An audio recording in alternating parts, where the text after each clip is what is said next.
안녕하세요. 오늘의 주제는 한국의 성장 비결 중 하나인 토지개혁입니다. 소작농으로 힘들게 살던 농민들이 어떻게 자영농이 되고 그것이 한국 경제 발전에 어떤 영향을 미쳤는지 알아보겠습니다.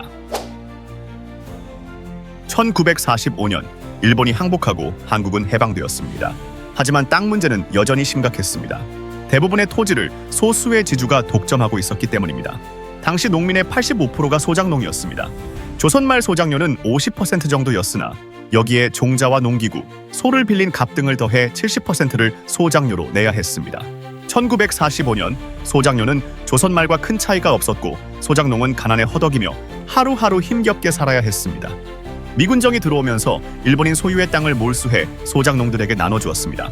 분배 조건은 매년 생산량의 20%를 15년 동안 내면 그 땅이 자기 땅이 되는 것이었습니다. 이것은 대단히 좋은 조건이었습니다. 이전엔 생산량의 70%를 냈었는데 이제는 20%만 내면 되니까요. 더구나 15년만 내면 자기 땅이 된다니 놀라운 일이었습니다.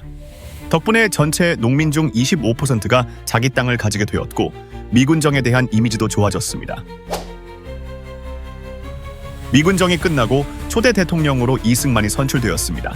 일본인 소유의 토지는 미군정에서 개혁이 마무리되었고 한국 지주 소유의 토지에 대해 이승만 정부가 개혁을 시작했습니다. 1949년 농림부 장관으로 조봉암을 임명했습니다. 조봉암은 정통 공산주의자 출신인데도 이승만이 파격적으로 발탁한 것입니다. 조봉암 평생의 꿈 중 하나가 바로 토지 개혁이었기 때문입니다. 조봉암은 소유주가 직접 경작하지 않는 9,000평 이상의 땅을 유상 몰수해서 소작농들에게 분배했습니다. 조건은 더 파격적이었습니다. 연간 생산량의 30%를 5년 동안 내면 자기 땅이 되는 것이었습니다. 전체 농지의 3분의 2가 자영농 경작지가 되었고 국민 대부분이 혜택을 보았습니다. 1952년엔 전체 농지의 약 90% 이상이 자영농 경작지로 바뀌게 되었습니다. 전 국민의 60%가 소작농이었던 시기에 실시한 토지개혁으로 1952년 대선에서 이승만은 압도적 1위로 재선에 성공했습니다. 토지개혁이 마무리된 직후 1950년 6.25 전쟁이 발발했습니다. 북한은 남한 정부의 토지개혁을 무효화하고 북에서 했던 무상분배를 선언했습니다. 처음에는 북한의 무상분배 방식이 더 매력적으로 보였을 수도 있습니다. 하지만 실상을 들여다보면 큰 문제가 있습니다. 북한의 무상분배는 땅을 개인 소유로 인정하지 않았습니다.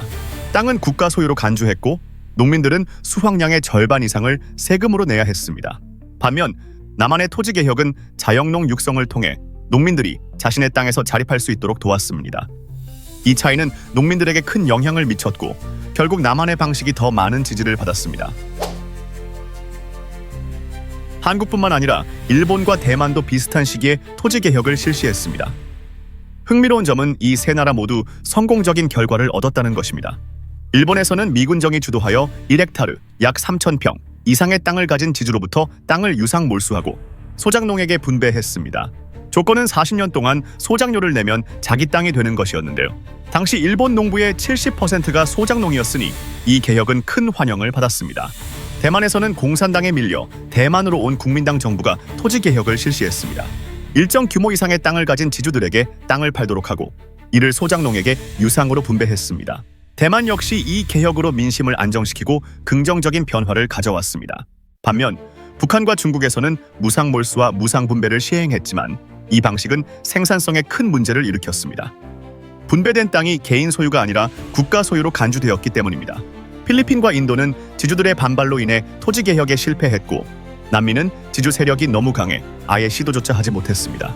결국 공산국가의 토지개혁이 아닌 나라 중에서 토지개혁에 성공한 나라는 한국, 일본, 대만 세 나라뿐입니다.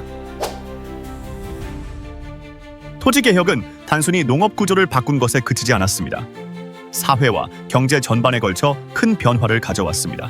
먼저 손해를 본 지주들은 국가 사업에 참여하면서 기존 자산을 산업자산으로 전환할 기회를 얻었습니다.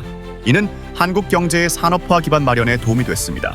일부 지주들은 토지개혁으로 땅을 헐값에 넘기는 대신 학교를 세우기 시작했습니다. 교육기관 땅은 토지개혁에서 제외됐기 때문입니다.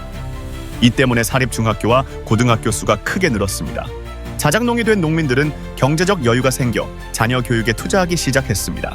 1949년에 초등교육이 의무화되면서 초등학교 진학률이 급격히 상승했으며 중학교, 고등학교로의 진학률도 증가하기 시작했습니다.